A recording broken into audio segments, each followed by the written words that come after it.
호의가 비수가 되어 돌아오는 데는 그리 오랜 시간이 걸리지 않았습니다. 저의 작은 호의가 제 결혼 생활을 통째로 도려내는 칼날이 될 줄은 꿈에도 몰랐으니까요.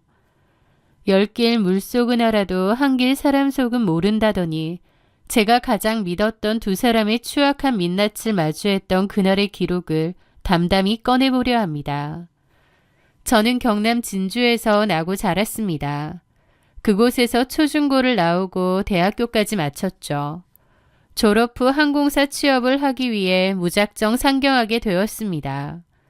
치열하고 외로운 서울 생활 속에서 저를 단단하게 붙잡아준 사람이 바로 제 남편 김동훈이었습니다.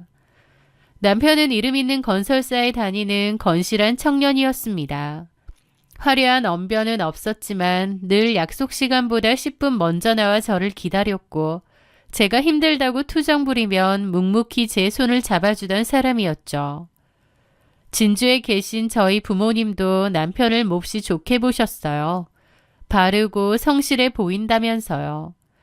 저 역시 그 바름과 성실함이 남편의 가장 큰 장점이라 믿었습니다. 저희는 힘을 합쳐 작은 아파트를 마련했고 6살이 된 아들 준이를 키우며 남부럽지 않은 소박한 행복을 일궈왔습니다. 사건의 발단은 대학교 시절부터 저를 무척이나 따르고 친했던 후배 지우의 연락이었습니다. 지우는 학교 다닐 때부터 애교가 많고 싹싹해서 선후배들 사이에서 인기가 많았어요.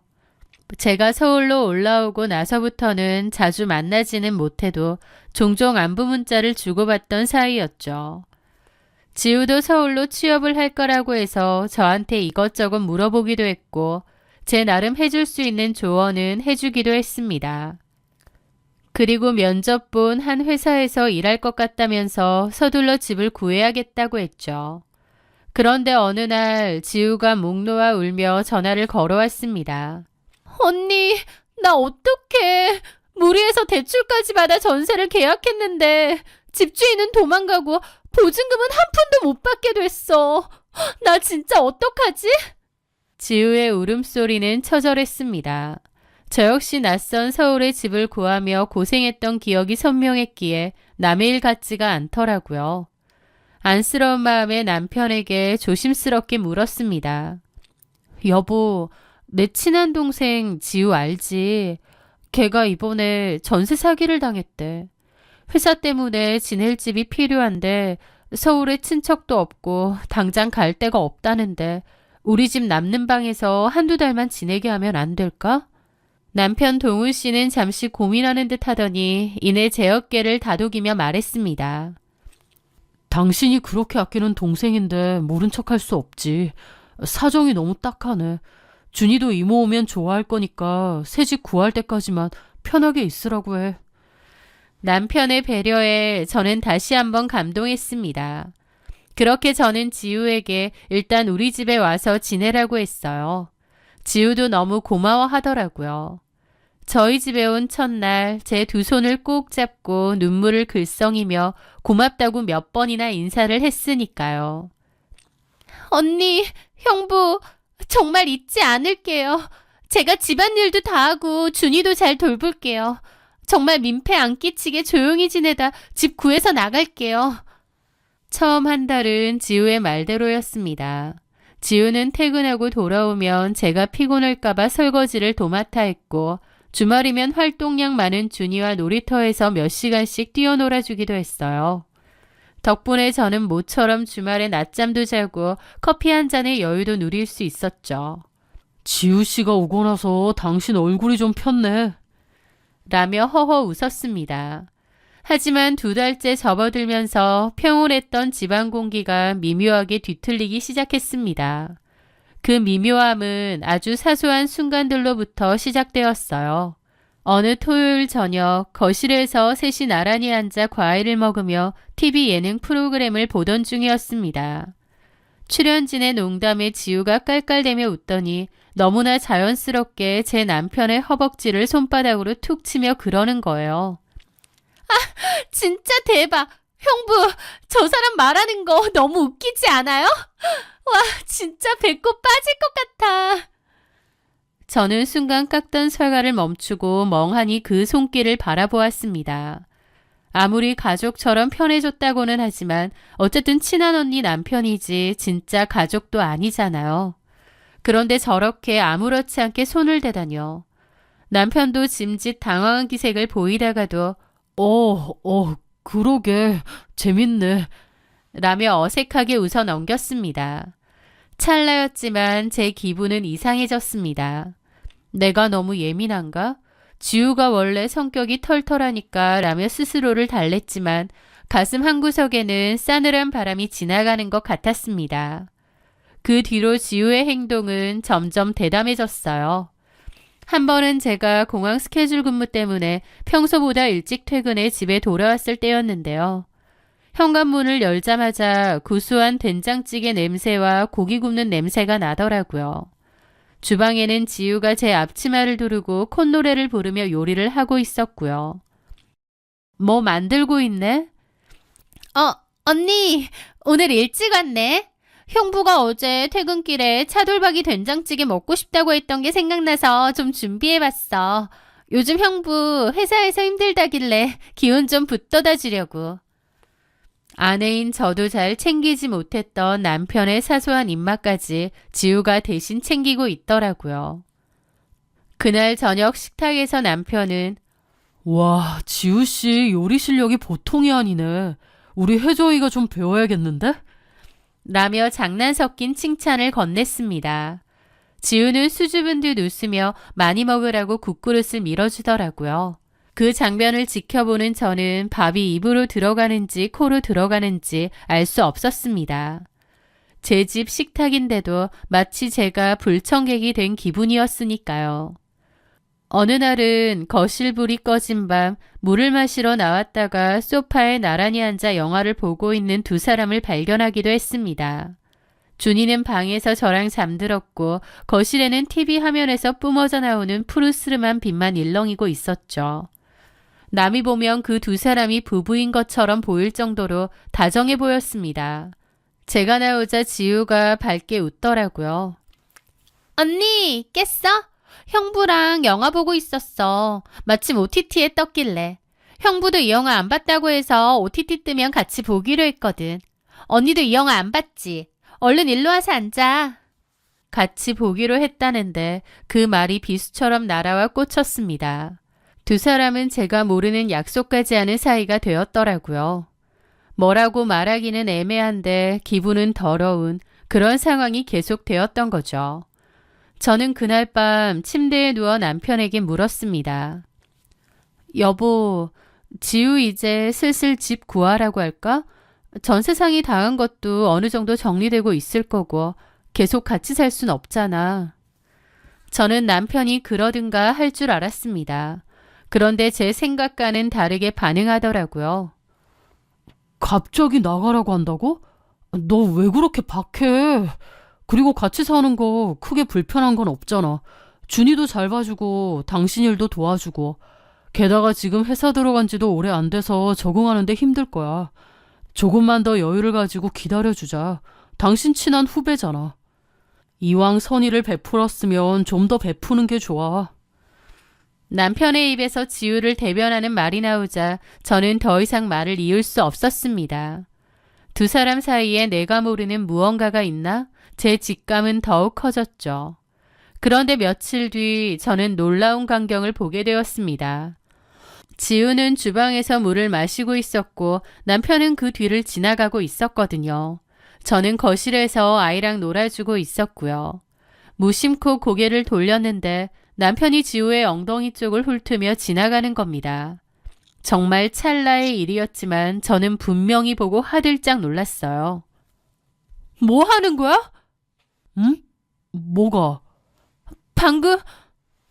그런데 남편도 지우도 어리둥절한 표정을 짓더라고요. 뭘? 아니, 당신이 방금 지나가면서... 제 입으로 지우 엉덩이 만졌잖아 라고 할 수가 없었습니다. 남편과 지우는 오히려 어리둥절한 표정을 짓더라고요. 내가 지나가면서 뭐. 형부 지나가면서 왜? 무슨 일 있었어? 하면서 둘 다 짜고 치는 듯 눈을 동그랗게 뜨고 보는데 기가 막히더라고요. 방금 당신이 지우 엉덩이 만진 거 아니야? 그 말에 남편은 불에 댄 듯이 놀라는 겁니다. 뭔 소리 하는 거야? 무슨 말이야, 언니? 형부가 언제? 그럼 내가 가만히 있겠어? 내가 방금 봤는데. 안 그랬어. 무슨 소리 하는 거야, 지금? 큰일 날 소리를 하고 있어. 내가 봤다니까? 잘못 봤겠지, 언니. 이상한 소리 하고 있어. 형부가 그럴 리 있어? 그리고 나도 아무것도 못 느꼈는데? 언니도 참. 그러면서 저를 이상하게 보는데 심장이 쿵쾅거려 숨을 쉴 수가 없었습니다. 저보고 잘못 본 거 아니냐는데 저는 분명히 봤거든요. 남편이 의도적으로 지우의 엉덩이를 만지는 것을요. 하지만 두 사람이 그토록 펄쩍 뛰니까 나중엔 그런가? 내가 잘못 봤나 싶은 생각마저 드는 겁니다. 물론 제 마음속에 의심은 있었죠. 정확한 물증이 없을 뿐이었습니다. 그러다 지우의 SNS를 통해 결정적인 단서를 발견했습니다. 지우가 새로 생긴 힙한 카페에서 찍은 사진을 올렸는데요. 오랜만에 데이트라는 문구와 함께 예쁜 케이크 사진이 있었습니다. 그런데 그 테이블 모서리에 살짝 찍힌 남자 지갑이 있었는데 놀랍게도 제가 남편의 생일 선물로 사주었던 명품 지갑과 똑같은 거예요. 그걸 보는데 이것들이 진짜 맞구나 싶더라고요. 저는 당장 지우에게 따져 물었죠. 지우야, 너 남자친구 있었니? 그냥 좀 잘 되고 있는 사람? 어떤 사람인데? 같은 회사? 그냥 소개. 나보다 오빠야. 전혀 몰랐네. 말을 안 해서. 그 말에 지우도 어깨를 으쓱 하더라고요. 나중에 얘기하려고 했어. 이 사진 그 남자랑 간 거야? 응. 근데 이 지갑 우리 남편 거랑 너무 비슷하다. 제가 떨리는 목소리로 묻자 지우는 눈 하나 깜짝하지 않고 대답했습니다. 진짜? 형부 직업도 이거였나? 이거 뭐 많이들 쓰잖아. 라면서 아무렇지 않다는 듯 어깨를 으쓱 하는데 그날따라 그 행동이 저를 놀리는 것 같고 소름이 끼치는 겁니다. 그때 제가 느낀 기분은 마치 집안에 독사를 들인 것 같았어요. 두 사람 사이에 분명 뭔가가 있다고 확신한 저는 그날 이후 남편이 잠든 사이 몰래 그의 노트북을 열었습니다. 남편만 주로 쓰는 노트북인데 업무용으로 쓴다고 했죠. 핸드폰은 보기가 어려우니 노트북에라도 뭔가가 있을까 싶어 보게 되었습니다. 게다가 한 번씩 남편은 일한다는 핑계로 문을 잠궈놓고 컴퓨터를 보는 것 같기도 했거든요. 하지만 막상 뒤져보니 별게 없더군요. 딱 업무용으로 쓰는지 검색 기록도 깨끗했고요.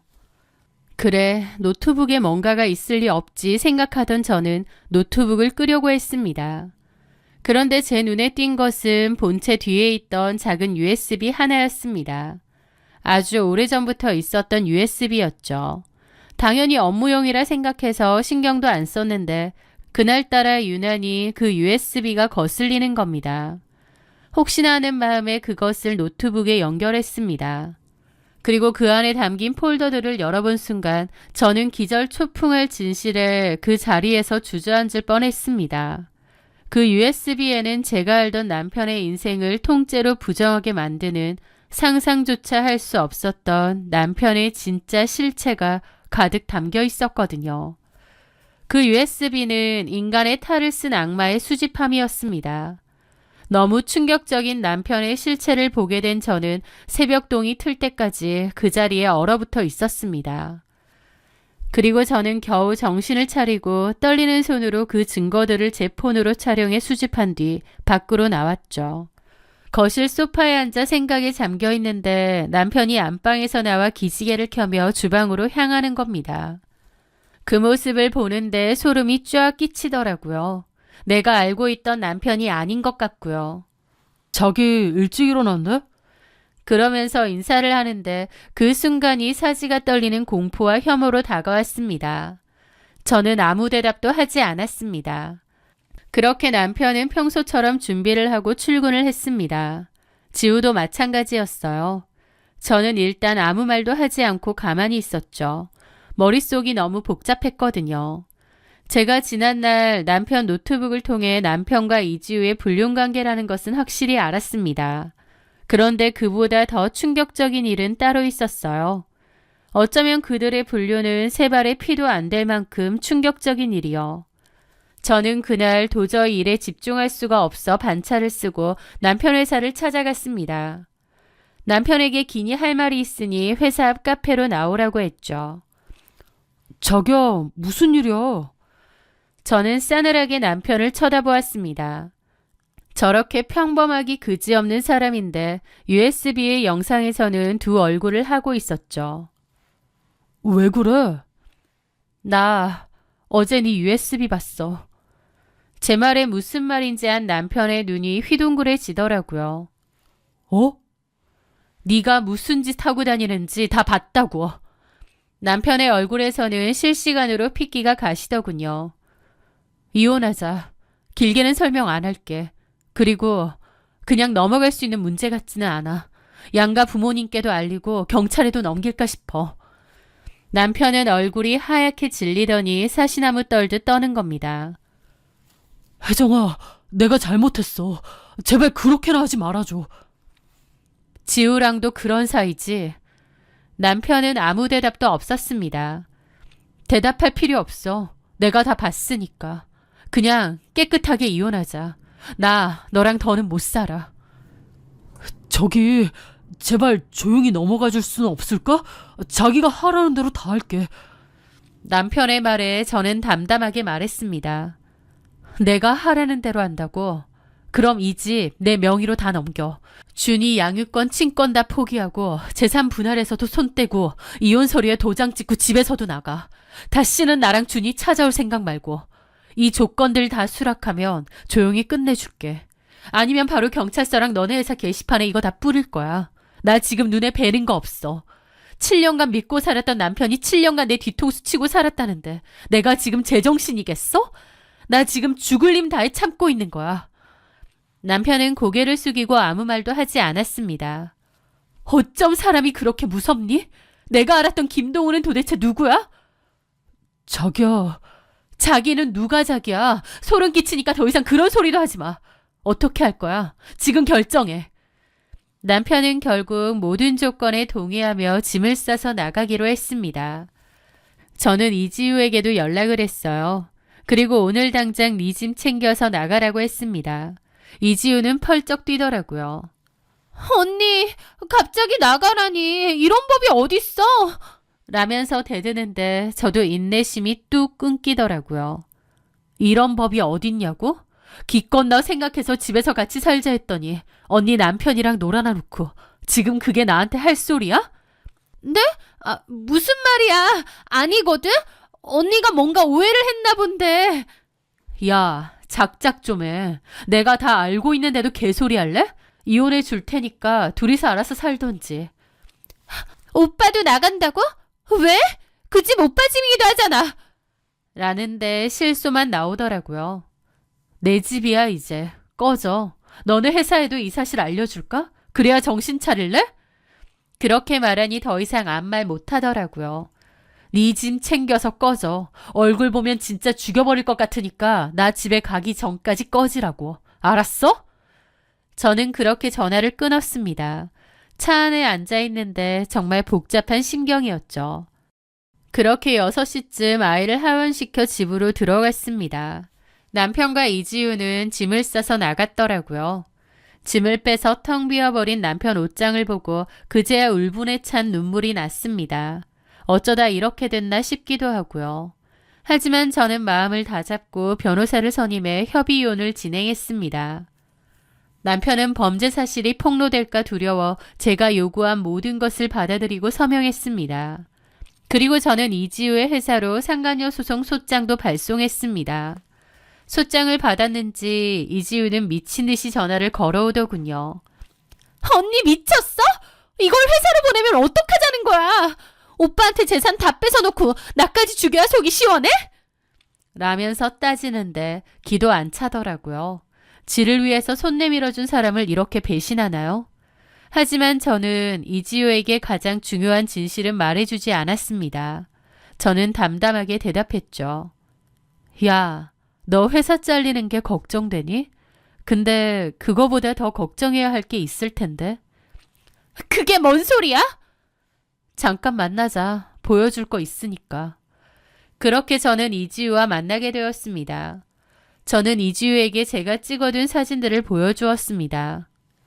이게 뭔데? 직접 봐. 이지우의 눈이 휘둥그레지더라고요. 이게 무슨... 김도훈 USB에 있던 것들이야. 여자들이랑 그런 짓 하고 다닌 걸 다 몰카 촬영했더라. 너무 많아서 그건 일부만 찍은 거야. 증거 제출용. 네, 제가 남편 USB에서 발견한 건 놀랍게도 남편이 찍은 여자들의 몰카 영상 모음이었습니다. 폴더 안에는 연도별, 이름별로 분류까지 되어 있더군요. 나중에 알게 된 거지만 남편은 각종 데이트 어플과 채팅 사이트를 이용해 소위 원나잇 상대를 물색해왔습니다. 그리고 몰래 카메라를 설치해 촬영을 했던 거죠. 그 폴더에는 당연히 이지우의 영상도 있었습니다. 건실하고 성실하다고 믿었던 제 남편의 진짜 얼굴이 그 USB 속에 담겨 있었던 거예요. 그걸 본 이지우는 충격으로 입을 못 다물더라고요. 너한테 고맙다고 해야 되나? 네 덕분에 내 남편의 진짜 얼굴을 발견했으니까. 이건 내가 증거 영상 찍은 거고 원본은 따로 있어. 김동훈이 원본 USB 그대로 갖고 있는데 모르지. 그걸 왜 찍었는지, 어디 유포하려는 건지. 제 말에 이지우의 얼굴이 하얗게 질리더라고요. 이제 알겠니? 너 지금 상간소송 당했다고 난리칠 때가 아니야. 이지우는 충격을 받아 말도 못하더라고요. 저랑 이혼한 후에 제 남편이랑 잘해볼 생각도 있었나 본데 그제야 알았겠죠. 본인은 남편의 몰카 영상 주인공 중 한 명일 뿐이었다는 것을요. 그 후 제가 굳이 나서지 않아도 이지우가 알아서 남편을 파멸시켰습니다. 이지우는 남편의 회사 게시판에 몰카 촬영 사실, 자신과의 부적절한 관계를 폭로하는 장문의 글을 올렸거든요. 건실한 대리 김동훈의 이중성은 그야말로 핵폭탄급 사건이었겠죠. 징계위원회 바로 회부가 되었다고 하더라고요. 게다가 이지우가 피해자의 신분으로 형사 고소도 했습니다. 경찰 조사가 시작되자 남편의 비굴함은 극에 달했다더라고요. 저에게 수십 통의 문자와 음성 메시지를 남기면서 이지우를 말려달라는 거예요. 저희 아이를 봐서라도요. 저희 아이의 이름을 입에 올리는 그의 뻔뻔함에 저는 차갑게 응수했습니다. 준이를 생각했다면 그런 짓은 하지 말았어야지. 네가 뿌린 대로 거두는 거니까 더 이상 나 찾지 마. 법의 심판은 차갑고 정확했습니다. 남편은 성폭력 범죄의 처벌 등에 관한 특례법 위반 혐의로 구속 기소되었거든요. 피해자가 많고 계획적이었던 터라 실형을 피하기 어려울 거라 하더라고요. 이지우는 남편을 파멸시키는 데는 성공했지만 본인 역시 친한 언니의 남편을 꼬여낸 불륜녀라는 꼬리표는 그대로 붙었습니다. 소문은 발이 없어도 멀리 퍼져나가 결국 회사에서 눈총을 받다가 그만두었다고 하더라고요. 게다가 제가 진행한 상간녀 위자료 청구 소송에 따라 이례적으로 높은 금액의 위자료를 지불해야 했죠. 지우는 판결문이 나온 날 술에 취해 제게 전화를 걸어와 울부짖었습니다. 언니, 이제 속이 시원해? 회사도 잘리고 돈도 없고 소문도 다 나고. 저는 코웃음을 치며 말했습니다. 속 시원해. 호의를 뒤통수로 되갚은 건 너잖아. 네가 지금 겪은 고통은 네가 선택한 길이야. 다시는 연락하지 마. 저는 전화를 끊고 그녀의 번호를 영원히 차단했습니다. 시간이 흘러 가을이 가고 겨울이 찾아왔습니다. 남편이 실형을 받았다는 얘기도 건너들었고 이지우는 결국 고향으로 다시 내려갔는데 거기서도 소문이 다 나서 손가락질 받으며 살고 있다더군요. 저는 다시 바쁜 일상을 살아가고 있고요. 가끔 지난 일들이 정말 내게 일어난 일이었나 싶을 정도로 아득하게 느껴질 때가 있습니다. 하지만 퇴근 후 집에 돌아와 준이를 품에 안을 때면 비로소 제가 지켜낸 이 평온이 얼마나 소중한 것인지 새삼 깨닫습니다. 제 호의를 배신으로 되갚은 후배와 성실의 가면을 쓴 괴물이었던 남편. 두 바퀴벌레 같은 인간들은 이제 좁은 지옥에 갇혀 서로를 뜯어먹으며 파멸의 길을 걷게 되었습니다. 가끔 쉬는 시간에는 공항 카페 창가에 앉아 여행객들을 보곤 합니다. 행복하려고 여행을 떠나지만 또 가끔 저처럼 예상치 못한 폭풍을 만나기도 하죠. 하지만 저는 이제 압니다. 폭풍이 몰아칠 때 가장 중요한 것은 나 자신을 잃지 않는 것이며 잘못된 인연을 도려내는데 주저하지 말아야 한다는 것을요. 낯선 서울 땅에서 처음 가졌던 그 용기로 이제는 더 단단해진 마음으로 당당하게 걸어가려 합니다. 제 사연 들어주셔서 감사합니다.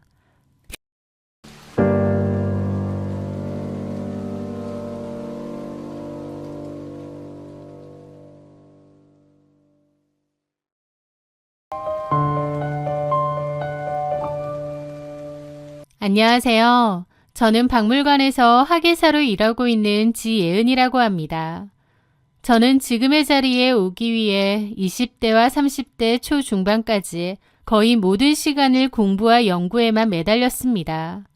학예사라는 직업 자체가 되기까지의 과정이 워낙 길고 고된 탓에 연애나 이성교제에는 통 관심도 시간도 두지 않고 오로지 제 커리어에만 집중하며 살았죠. 그러다 우연한 기회에 한 남자를 알게 되었습니다. 제 친한 지인이 단골로 다니던 개인 비스트로가 있었는데요. 음식 맛도 좋고 분위기도 좋다며 저를 데려갔죠. 제 지인은 그곳을 운영하던 오너 셰프 조민상과도 친한 사이라고 했습니다.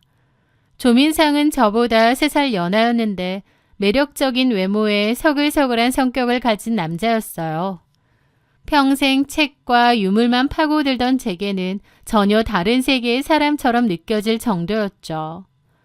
인사를 나누고 대화를 해보니 저희는 의외로 취미가 아주 잘 맞았습니다.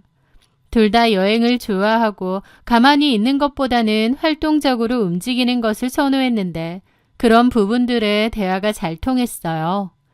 민상 씨는 자기 얘기도 잘했는데 미국에서 유년기를 보내고 오래 살았었다고 하더라고요. 그러다가 요리를 배우고 친누나와 함께 한국으로 넘어와 정착했다고 했습니다. 누나는 한국에 와서 결혼을 했다고 하고요. 미국에서 오래 살아서 그런지 특유의 여유로움과 쿨한 성격을 가지고 있었습니다. 아마 그런 성격이 민상 씨를 더 자유롭고 매력적으로 보이게 했던 것 같아요. 민상 씨는 매너가 기본으로 장착되어 있었고 성격이 서글서글해 누구와도 잘 어울렸습니다. 그런 그가 저에게 먼저 호감을 표하며 다가왔을 때 저 역시 굳게 닫혀있던 마음을 열게 되었죠. 서로 통하는 부분이 많고 취미나 성향이 비슷했던 우리는 곧 연인으로 발전했습니다. 그리고 참 열렬하게 사랑했던 것 같아요. 그 남자를 만나는 동안 참 행복하고 너무 즐거웠거든요. 민상 씨는 저에게 정말 다정다감했고 매 순간 사랑받고 있다는 것을 느끼게 해주는 사람이었습니다. 그래서인지 제 주변 지인들도 그를 볼 때마다 어쩜 저렇게 사랑꾼이냐며 부러워할 정도였으니까요. 살면서 나에게 이렇게 맹목적으로 잘해주는 남자가 또 있을까 싶어 저는 그에게 깊이 빠져들게 되었습니다.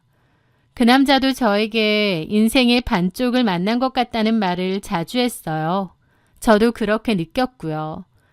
그렇게 1년의 알콩달콩한 연애 끝에 우리는 결혼을 했습니다.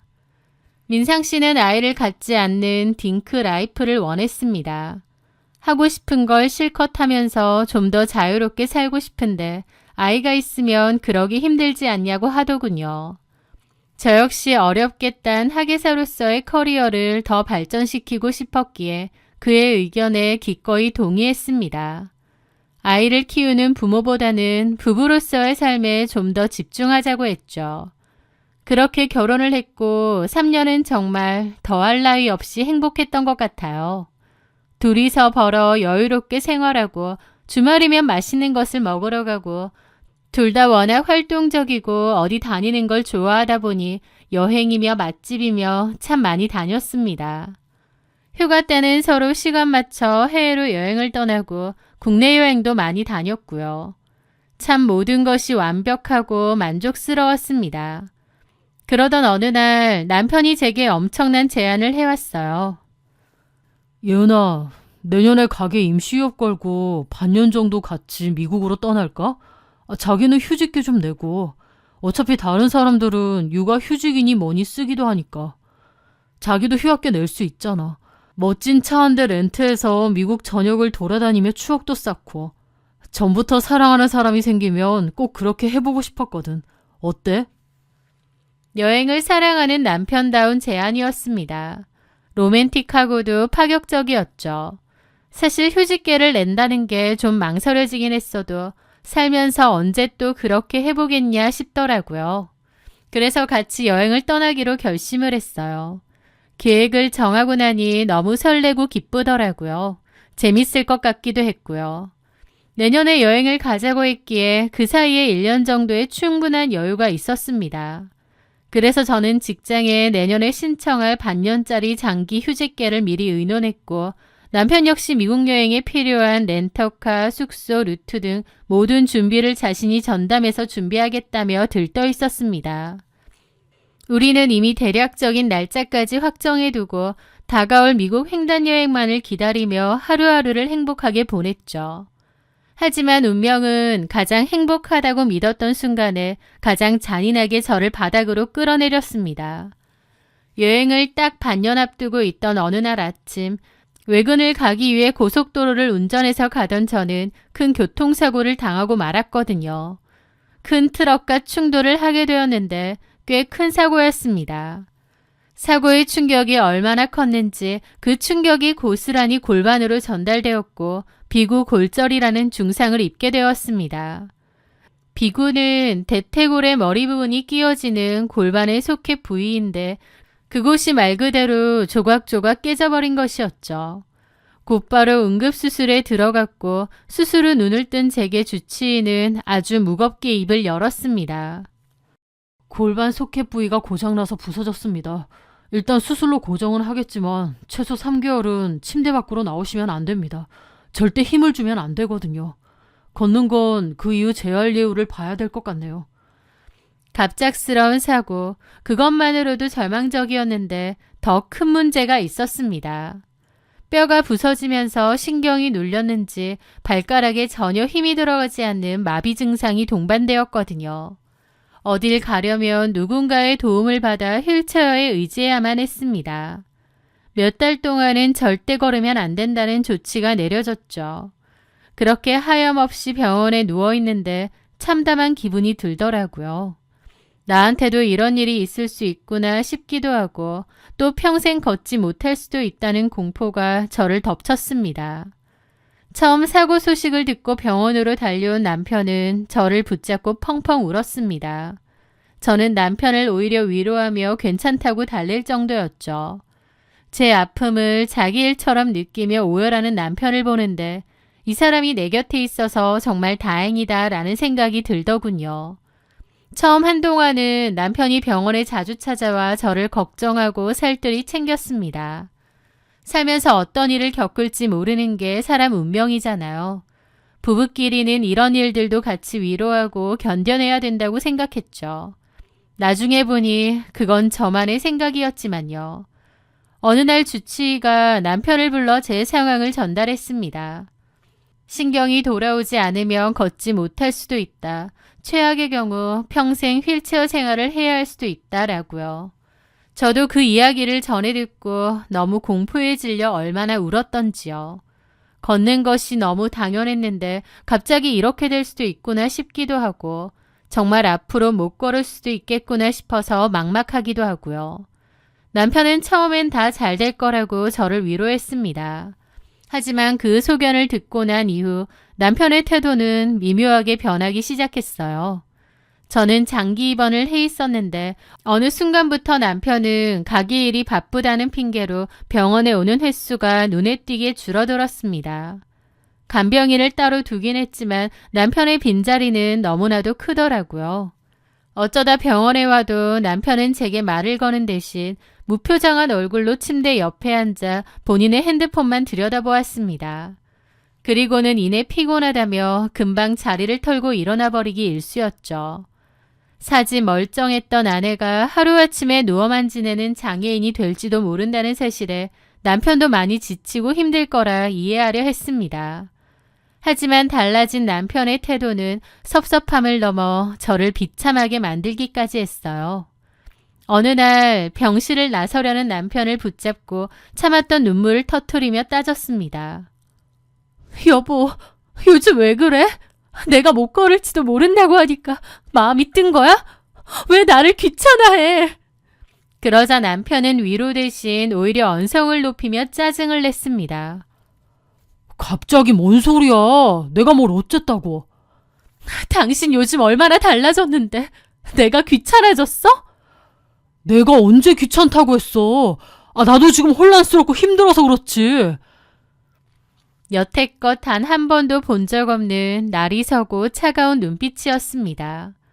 다정다감하던 남편은 온데간데 없고 저를 큰 짐짝 취급하는 느낌을 지울 수가 없었습니다. 그리고 남편의 그 변화가 단순히 제 장애 때문만이 아니라는 것을 깨닫는 데에는 그리 오랜 시간이 걸리지 않았습니다. 어느 날 저를 병문안 온 친구가 몹시 조심스러운 표정으로 제게 말을 꺼냈습니다. 예은아, 오해하지 말고 들어.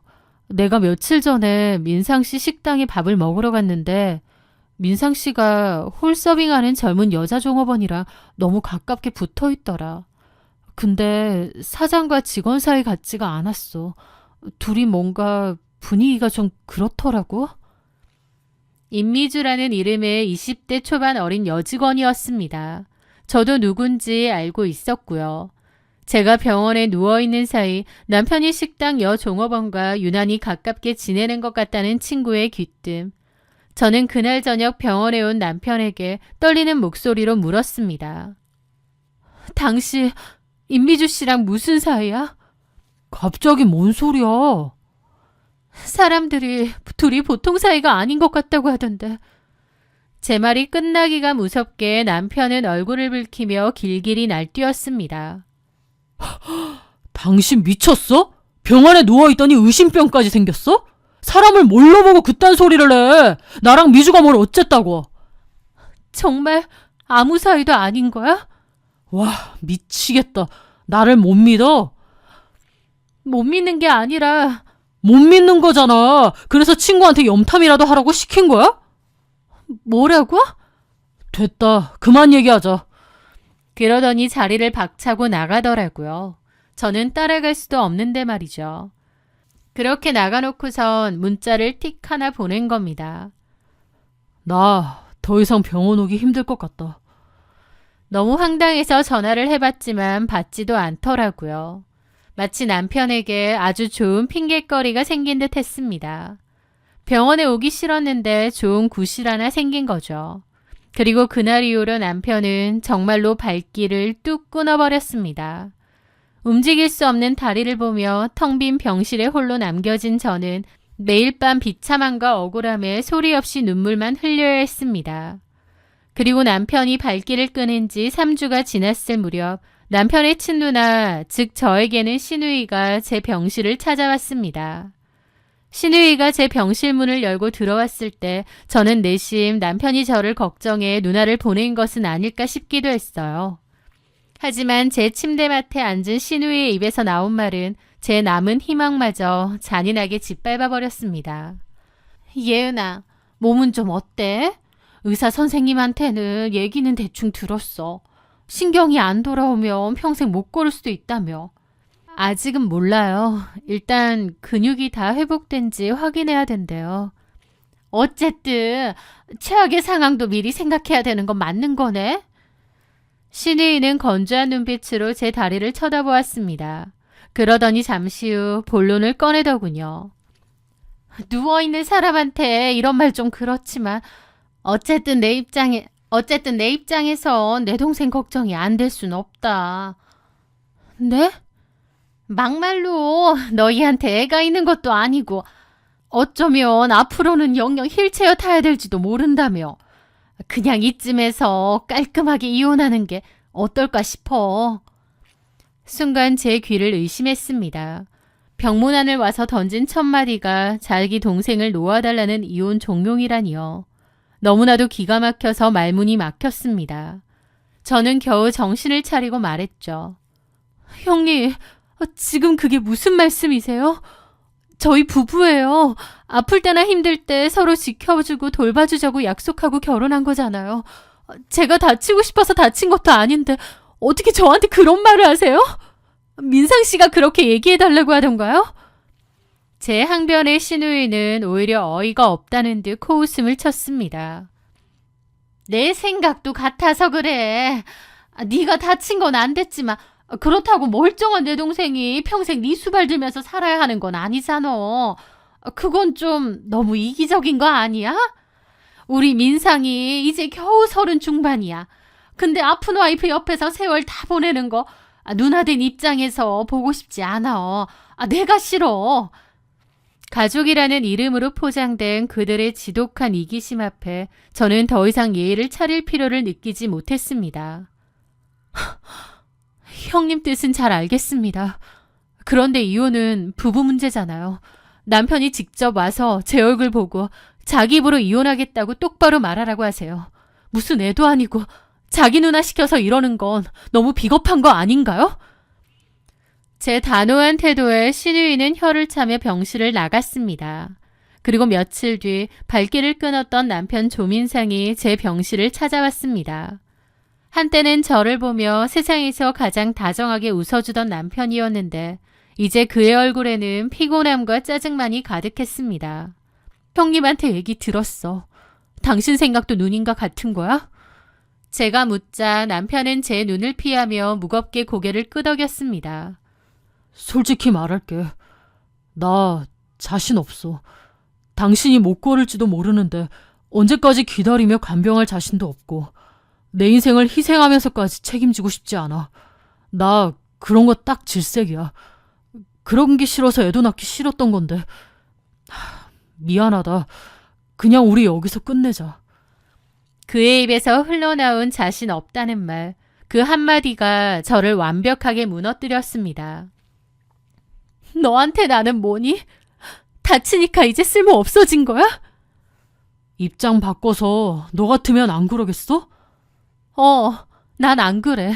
만약 당신이 다쳤더라면 다리가 아니라 전신을 못 써도 난 당신 곁을 지켰을 거야. 말이 쉽지. 그게 그렇게 간단해? 너한테는 나랑 우리 관계가 고작 그 정도였구나. 사랑꾼 행세를 하며 늘 제 곁을 지켜줄 거라고 속삭이던 남자는 제가 육체적으로 문제가 생기자 가장 먼저 그리고 너무 빠르고 쉽게 손을 놓아버렸습니다. 와르르 무너지는 마음이 너무 아파서 오히려 눈물조차 나오지 않더라고요. 이런 비겁하고 얄팍한 인간을 평생의 반려자로 믿고 의지하려 했다는 제 자신이 너무나도 한심하고 비참했거든요. 저는 알겠다고 이혼해 줄 테니 서류 준비해오라고 했습니다. 너무 지쳤고 모든 게 다 신물이 났죠. 주변 친구들과 지인들은 그 소식을 듣고 펄쩍 뛰었습니다. 왜 이혼을 해주냐, 누구 좋으라고 해주냐, 끝까지 버텨라 라며 저를 말렸어요. 하지만 저는 이런 쓰레기 같은 인간과 법적으로 단 하루라도 더 묶여있는 것 자체가 싫었습니다. 아픈 마누라 싫어서 이혼하자는데 제가 뭐하러 붙잡겠나요? 그렇게 저는 병상에 누운 채로 협의이혼 서류에 도장을 찍었습니다. 병실 침대 위에서 파혼을 맞이했던 거죠. 다리가 아픈 것도 서러운데 이런 일까지 겪자 이루 말할 수도 없이 힘들고 비참하더라고요. 그리고 이혼 서류가 빠르게 정리된 직후 친구를 통해 전 남편의 소식을 전해들었습니다.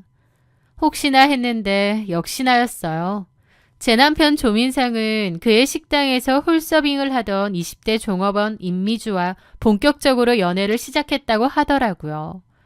아내가 교통사고로 병원에 누워있는 동안 젊은 여자와 눈이 맞았고 아내가 영구적인 장애를 가질까봐 두려워 매몰차게 버린 뒤 그 여자와 당당하게 새 출발을 한 겁니다. 기가 막혀 헛웃음이 났지만 이미 떠난 사람이었기에 마음을 다잡았습니다. 이미 내 인생에서 지워진 인간이야. 쓰레기통에 들어간 쓰레기가 누굴 만나든 내 할 바 아니야. 저는 철저하게 그들에 대한 소식을 차단하고 오로지 저 자신에게만 집중하기로 했습니다. 마침내 주치의로부터 조각났던 골반뼈가 무사히 잘 붙었다는 진단을 받았습니다. 하지만 기뻐할 틈도 없이 곧바로 지옥 같은 재활 치료가 시작되었죠. 침대에만 누워있다 보니 몇 달 동안 제 다리의 근육은 흉측할 정도로 모두 빠져버렸고 남의 다리처럼 감각이 무디고 움직여지지 않았습니다. 물리치료사의 도움을 받아 침대에서 간신히 내려와 발을 딛는 것조차 극심한 고통이 따랐죠. 매일매일 이마에 식은땀을 흘리며 비명을 삼켰습니다. 뼈는 아주 튼튼하게 잘 붙었습니다. 이제 남은 건 환자분의 의지예요. 근육만 다시 잘 키우면 분명히 예전처럼 걸을 수 있습니다. 의사 선생님의 그 말 한마디가 제게는 생명줄과 같았습니다. 저는 다시 걸어야만 했습니다. 저를 버리고 간 그 인간 보란듯이, 아니 제 스스로의 존엄성을 되찾기 위해서라도 악착같이 걷고 싶었죠. 남들이 한 번 할 때 저는 10번, 20번씩 다리를 움직이며 피나는 노력을 쏟아부었습니다. 제가 매일같이 고통스러운 재활치료와 사투를 벌이고 있을 즈음 남편을 처음 소개해줬던 지인의 입을 통해 전 남편의 근황을 듣게 되었습니다. 그는 새로운 연인인 임미주와 함께 여기저기 희희낙낙 놀러다니며 아주 행복하게 잘 지내고 있다고 하더라고요. 심지어 두 사람은 반년 장기 미국 횡단여행을 떠날 준비를 하고 있다고 했습니다. 원래는 저와 가기 위해 계획하고 준비했던 바로 그 여행이었습니다. 제가 사고를 당하기 전 함께 루트를 짜고 알아보며 설레했던 그 여행. 남편은 미련 없이 새로운 여자의 손을 잡고 가기로 한 거죠. 게다가 미국에 가서 분위기 좋은 곳에 가 약혼까지 할 계획이라며 동네방네 떠들고 다녔다고 합니다. 그 소식을 들으니 입안이 씁쓸해졌습니다. 분노와 허탈감이 동시에 밀려왔지만 저는 억지로 고개를 저으며 털어냈습니다. 저런 인간들 생각할 시간에 다리 운동이나 한 번 더 하자. 저는 오로지 제 두 다리가 다시 재구실을 하는 것에만 모든 신경을 집중했습니다. 그렇게 전 남편 조민상과 상간녀 임미주는 미국 여행을 떠났습니다. 저랑 가기로 했던 그 날짜에 말이죠. 그리고 그들이 미국으로 떠난 후 저는 마침내 물리치료실의 평행봉을 잡고 제 힘으로 첫걸음을 떼는데 성공했습니다. 아주 짧고 위태로운 걸음이었지만 제 스스로 다시 땅을 디뎠다는 사실에 저는 아이처럼 엉엉 울고 말았습니다. 이제 조금만 더 노력하면 완벽하게 걸을 수 있다는 희망에 부풀어 제 모든 온 힘을 다 쏟아 제 아래 매진하던 어느 날이었습니다. 전 남편이 미국 여행을 떠났다는 소식을 들은 지 한 달쯤 지났을 무렵 믿기 힘들 정도로 충격적인 소식이 들려왔습니다. 세상의 인과응보가 이토록 잔인하고 소름 끼치게 돌아올 줄은 꿈에도 상상하지 못했으니까요. 제게 조심스레 연락을 해온 지인의 목소리는 심하게 떨리고 있었습니다. 예은아, 너 놀라지 말고 들어. 민상 씨랑 그 여자 죽었대. 미국에서. 순간 심장이 덜컥 내려앉았습니다. 누군가의 죽음이라는 단어 자체가 주는 충격도 컸지만 불과 얼마 전까지 희희낙낙하며 비행기에 올랐던 전 남편과 그 여자가 하루아침에 싸늘한 주검이 되었다뇨. 믿기지 않더군요. 지인을 통해 전해들은 사고의 전말은 참혹하고도 기구했습니다. 두 사람은 미국 서부의 광활한 대륙을 렌터카로 횡단하며 여행을 즐겼다고 합니다. 저랑 같이 가기로 했던 코스 중 하나였죠. 그런데 인적이 드문 국립공원 인근의 험준한 도로를 달리던 중이었습니다. 그들이 빌린 렌터카에 기계적인 결함이 생겼는지 통제력을 잃은 차는 그대로 벼락 아래로 추락한 모양이었어요. 하지만 더 끔찍한 비극은 추락 그 자체보다 그 직후에 벌어졌습니다. 두 사람은 벼락 밑으로 차가 굴러떨어졌지만 즉사한 것은 아니라고 했습니다. 안전벨트와 에어백 덕분에 목숨은 건진 거죠. 하지만 차가 크게 부서지면서 두 사람 모두 다리뼈가 산산조각이 나는 중상을 입은 모양이었습니다. 인적이 끊긴 벼락 아래 휴대전화도 날아가 버린 고립된 곳이었죠. 다리가 부러져 단 한 발자국도 움직일 수 없었던 두 사람은 구조를 요청할 수도 누군가에게 연락을 취할 수도 없었던 모양이었습니다. 그들은 부서진 차체 안에서 고립된 채로 며칠을 있다가 결국 극한의 추위를 견디지 못해 저체온증으로 서서히 숨을 거두었다고 하더라고요. 직접적인 사인이 저체온증인데다 두 사람 다 다리뼈가 부서진 상태여서 그렇게 상황을 유추한다고 했습니다. 그 기막힌 사고의 전말을 전해 듣는데 제 온몸에 소름이 쫙 돋더라고요. 공포나 슬픔과는 다른 아주 기이하고도 압도적인 감정이었다고나 할까요? 왜냐면 만약 제가 남편과 이혼하지 않았더라면, 제가 교통사고를 당해서 병원에 있지 않았더라면, 제 다리에 아무 문제가 없었더라면 저는 남편과의 사이에서 문제가 없었을 거고 계획대로 휴직계를 낸 뒤 남편과 함께 여행을 떠났을 겁니다. 그렇다면 그 벼랑 아래로 추락한 렌터카의 조수석에 앉아 서서히 얼어 죽어간 사람은 임미주라는 그 여자가 아니라 저였을지도 모르는 거였죠. 제가 다리를 다치고 휠체어 신세가 되자 저를 짐짝 취급하며 매몰차게 버렸던 남편. 저는 그 배신감에 피눈물을 흘렸고 제 불행을 저주했습니다. 하지만 제가 겪었던 그 최악의 불행이 사실은 저를 살리기 위한 하늘의 끔찍하고도 완벽한 안배였다는 사실에 등골이 오싹하더라고요. 전화위복, 재앙이 바뀌어 오히려 복이 된다는 그 옛말이 마치 저를 두고 한 말 같았습니다.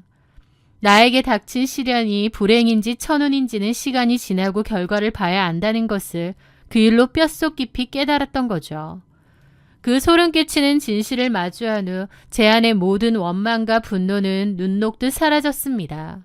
오히려 저를 살려준 이 삶에 대한 무한한 감사함만이 가득 차올랐어요. 저는 그날부터 더욱 악착같이 재활치료에 매달렸습니다. 고통스러워 눈물이 날 때마다 벼랑 아래서 차갑게 식어간 그들을 떠올리며 이를 악물었습니다. 덤으로 얻은 두 번째 인생처럼 느껴지더라고요. 이 소중한 생명과 두 다리를 절대 헛되이 포기할 수 없었습니다. 그리고 몇 달 뒤 저는 마침내 지팡이나 누구의 도움 없이도 온전히 제 두 발로 서서 걷는 데 성공했습니다. 병원 복도를 혼자 걸어나갈 때 창밖으로 비치는 햇살이 그렇게 따뜻하고 눈부실 수가 없었습니다. 다시 내 힘으로 땅을 딛고 걸을 수 있다는 사실이 얼마나 거대한 축복인지 겪어보지 않은 사람은 모를 것입니다. 저는 지금 무사히 복직하여 박물관 학예사로 다시 활발하게 일하고 있습니다. 큰 사고를 겪고 기적처럼 걷게 된 후 제 삶의 태도는 완전히 달라졌습니다.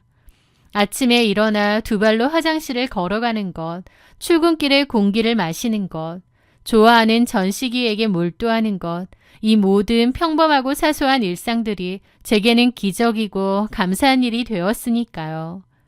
제가 가장 아플 때 등을 돌리고 다른 여자의 손을 잡았던 전 남편. 한때는 미웠지만 이제는 세상에 없는 사람이 되어버렸기에 원망할 마음조차 남아있지 않습니다.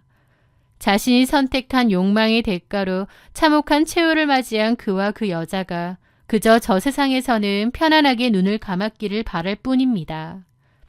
제게 닥친 그 가혹했던 시련은 저를 죽이려던 것이 아니라 저를 살리기 위한 예방주사가 아니었나 싶습니다. 앞으로 제 삶에 어떤 어려움이 닥친다 해도 저는 이 놀라운 깨달음을 가슴에 새기며 흔들림 없이 꿋꿋하게 걸어 나갈 것입니다. 지금까지 제 사연을 끝까지 들어주셔서 진심으로 감사합니다.